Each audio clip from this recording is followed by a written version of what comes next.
السلام علیکم ورحمۃ اللہ۔ الحمد للہ رب العالمین والصلاة والسلام علی عبادہ الذین اصطفیٰ خصوصا علی خاتم الانبیاء اما بعد قد قال اللہ تبارک وتعالی فی سورۃ البقرہ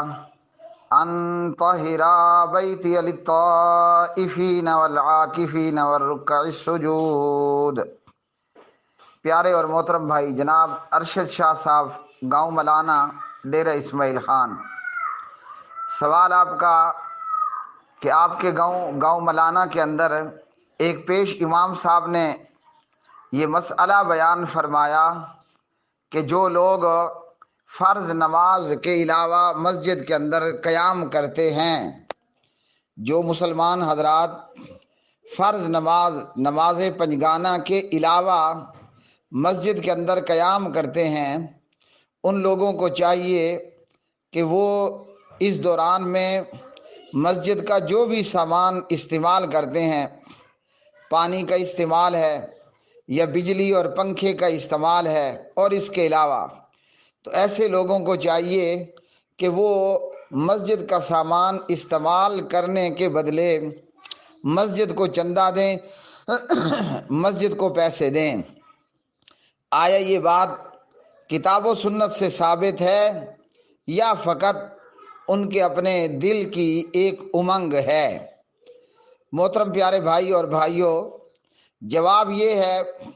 کہ جن امام صاحب نے یہ بات کہی کہ مسجد نماز پنجگانہ کے لیے ہے، مسجد کے اندر اعتکاف کرنے والے یا مسجد کے اندر نوافل کی ادائیگی کرنے والے، وہ اس بدلے مسجد کا سامان استعمال کرنے کے نتیجے میں مسجد کے ساتھ انہیں تعاون کرنا ہوگا، اس بات پر شرعاً کوئی دلیل اور کوئی برہان نہیں ہے۔ ہم اتنا کہہ سکتے ہیں کہ یہ بات ان کے اپنے منہ کی بات ہے اور ان کے دل کی ایک امنگ ہے، اس کا شریعت کے ساتھ، اس کا کتاب و سنت کے ساتھ ہرگز کوئی تعلق نہیں ہے، اور کوئی بھی اہل علم کتاب اور سنت کا، کتاب اور حدیث کا علم رکھنے والا ایسی بات کسی بھی طور پر نہیں کہہ سکتا۔ قرآن مجید فرقان حمید کی آیت کا یہ حصہ جو میں نے آپ کے سامنے شروع میں تلاوت فرمایا، پارہ نمبر 1 ہے اور سورۃ البقرہ ہے، اور یہ آیت میں اپنے اس جواب کے ساتھ بھی آپ کے سامنے ظاہر کر رہا ہوں۔ اللہ وحدہ لا شریک نے اپنے پیغمبر اور اپنے خلیل جناب حضرت ابراہیم خلیل اللہ علیہ السلام کو یہ حکم دیا تاکیداً، اور اللہ پاک پروردگار نے اپنے پیغمبر جناب حضرت ذبیح اللہ اسماعیل علیہ السلام کو یہ حکم دیا، باپ اور بیٹا دونوں کو اللہ خالق نے یہ حکم دیا ان طاہرا بیتیا، کہ تم دونوں صاف رکھو میرا گھر، للطائفین طواف کرنے والوں کے لیے، والعاکفین اور اعتکاف کرنے والوں کے لیے، والرکع اور رکوع کرنے والوں کے لیے، والسجود اور سجدہ کرنے والوں کے لیے، ان طاہرا بیتی للطائفین والعاکفین والرکع السجود۔ اب یہاں اللہ سبحانہ و تعالیٰ نے 4 باتیں کہی ہیں کہ اللہ کے گھر کو صاف رکھنا ہے، اور یاد رکھیے کہ زمین پر سب سے پہلا جو اللہ کا گھر ہے، ان اول بیت وضع للناس للذی ببکۃ مبارکا وہدی للعالمین، اس دھرتی اور کائنات یعنی زمین کی دھرتی پر اللہ سبحانہ و تعالیٰ کا جو پہلا گھر ہے وہ ہے جو بکہ شہر میں ہے، یعنی بکہ شہر سے مراد جو مکہ مکرمہ میں ہے، اور وہ بیت اللہ ہے جنہیں ہر مسلمان جانتا ہے مسجد حرام کے نام سے۔ تو اللہ نے اپنے خلیل اور جناب ذبیح اللہ کو یہ حکم دیا کہ تم دونوں نے میرا گھر صاف رکھنا ہے۔ کن کے لیے؟ فرمایا اعتکاف کرنے والوں کے لیے، اور فرمایا طواف کرنے والوں کے لیے، تو اللہ سبحانہ و تعالیٰ نے 4 باتیں بیان کر دی ہیں۔ ان 4 میں سے اللہ سبحانہ و تعالیٰ نے فرمایا کہ اللہ کے گھر کو طواف کرنے والوں کے لیے صاف رکھنا ہے، نمبر 1 کام۔ اللہ کے گھر کو اعتکاف کرنے والوں کے لیے صاف رکھنا ہے، 2 کام۔ نمبر 3 رکوع کرنے والے، نمبر 4 سجدہ کرنے والے۔ اب جو طواف کا تعلق ہے تو وہ خاص بیت اللہ کے ساتھ ہے، باقی تینوں کاموں کا تعلق اللہ کی ہر گھر، ہر مسجد کے ساتھ ہے۔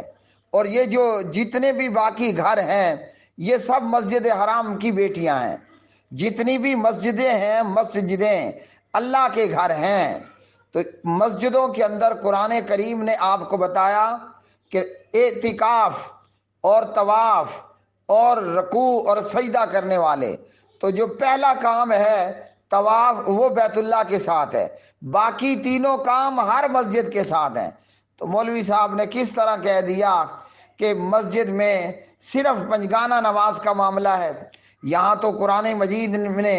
مسجد میں اعتکاف کرنے کی بات بھی کہی۔ ہاں، قرآن کریم میں ایک اور مقام پر اس سے پہلے وَأَنْتُمْ عَاكِفُونَ فِي الْمَسَاجِدِ،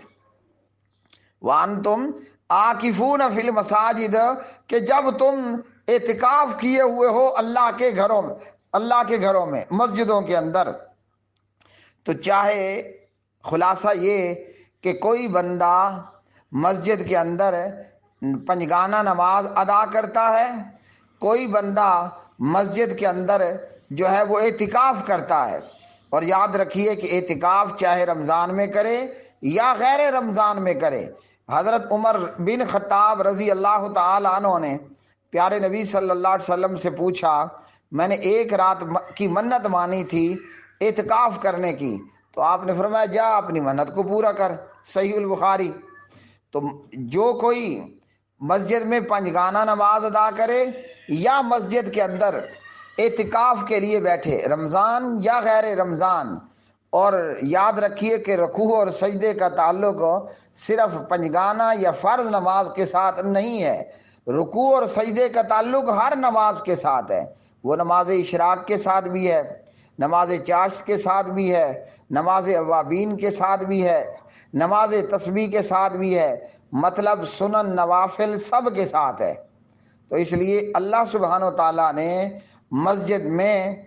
اعتکاف کرنے والے پر اور مسجد میں نوافل اور سنن ادا کرنے والے پر کوئی بجلی کا بل نہیں رکھا، کوئی کارپیٹ اور دری کا استعمال کا بل اللہ نے نہیں رکھا،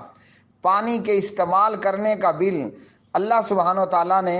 مسجدوں میں نوافل ادا کرنے والے اور مسجدوں میں اعتکاف کرنے والوں پر نہیں رکھا۔ ہاں، یہ فی سبیل اللہ کار خیر ہے، فی سبیل اللہ کار خیر ہے۔ کوئی اپنی خوشی کے ساتھ 1 روپیہ مسجد کے فنڈ میں دے یا 1 لاکھ دے یا 1 کروڑ دے، وہ اپنا ہی بھلا کرتا ہے۔ ہم کسی کو باؤنڈ یا پابند نہیں کر سکتے کہ مسجد آئے ہو اور یہاں بیٹھے ہو یا نوافل پڑھے ہیں یا اعتکاف کیا تو لو نکالو چندہ۔ یہ شریعت نے پابندی نہیں لگائی ہے، شریعت نے آپ کو ترغیب ضرور دی ہے، شریعت نے آپ کو ترغیب ضرور دی ہے۔ من بنا للہ مسجدا بن اللہ لہ بیتا فی الجنہ، رواہ مسلم۔ اللہ کا گھر بناؤ، بدلے میں جنت پالو۔ اب کوئی پورا اللہ کا گھر بنا لے یا اپنی حسب توفیق تعاون فرمائے۔ ایک بندے کو توفیق پڑتی ہے وہ مسجد کے لیے جھاڑو لے آتا ہے، ایک بندے کو توفیق پڑتی ہے وہ مسجد کے لیے ہینڈ پمپ کا بندوبست کروا دیتا ہے، دوسرا ہے وہ موٹر پمپ کا بندوبست کروا دیتا ہے، ایک بندے کو توفیق پڑتی ہے وہ امام مسجد پیش امام کے لیے میٹھی میٹھی سویاں لے کر آ جاتا ہے، دوسرا امام مسجد صاحب کی خدمت کے لیے لوبی لیا کر آ جاتا ہے، لوبیا، ایک اور ہے جو امام مسجد کے لیے کرارے کرارے چھولے لے کر آ جاتا ہے۔ لیکن پیش امام کا یہ کہنا کہ مسجد میں داخل ہوئے ہو پنجگانہ نماز کے علاوہ تو لو نکالو مسجد کا بل چندہ، یہ شریعت نے آپ کو پابند نہیں کیا۔ تو جہاں شریعت نے قید نہیں لگائی، پیش امام صاحب سے مؤدبانہ التماس اور گزارش ہے، خدا را اپنی طرف سے اس طرح کی شرائط اور پابندیاں مت لگائیں۔ جو اپنے خوشی کے ساتھ جتنا چندہ دے دے، اللہ کی راہ میں اللہ کے گھر کو 1 روپے کا چندہ دو گے، 1000 کا چندہ دو گے، 1,00,000 کا چندہ دو گے، قرآن کا اعلان سن لو، من جاء بالحسنۃ فلہ عشر امثالھا، روپے پر 10 روپے ملیں گے، 1000 پر 10,000 ملیں گے، 1,00,000 پر آپ کے اکاؤنٹ میں اللہ سبحانہ و تعالیٰ 10,00,000 جمع کر دے گا۔ لیکن شریعت نے آپ کو پابند نہیں کیا۔ کوئی ریڑے والا ہے، کوئی کھوتی کھرکی ریڑے والا ہے، ہاں جی، کوئی دہاڑی مزدوری کرنے والا ہے، وہ اتنا کر رہا ہے کہ آپ کی مسجد میں اعتکاف بیٹھ رہا ہے، یا وہ نوافل اور سنن کا اہتمام کر رہا ہے، اور آپ پرچی لے کر کھڑے ہو جاؤ کہ نکالو مسجد کا بل، اب یہاں رکے ہو تو کرایہ دو۔ شریعت نے ایسا کوئی کرایہ نہیں رکھا۔ اللہ سبحانہ و تعالیٰ سے دعا ہے پروردگار ہمارے روزوں کو قبول فرما لے، پروردگار ہمارا قرآن پڑھنا قبول فرما لے، پروردگار ہمارا اعتکاف کرنا قبول فرما لے، پروردگار ہمیں ہمارے نیک اعمال کو قبول فرما لے، اور اللہ کتاب و سنت کے مطابق ہمیں اپنے عقائد، اپنے اعمال سنوارنے، بنانے اور مزین کرنے کی توفیق عطا فرمائے۔ آپ کا بھائی خادم کتاب و سنت حافظ محمد اقبال ڈیروی، واٹس ایپ پر مجھ سے جڑنے کے لیے 00923459827029 00923127974052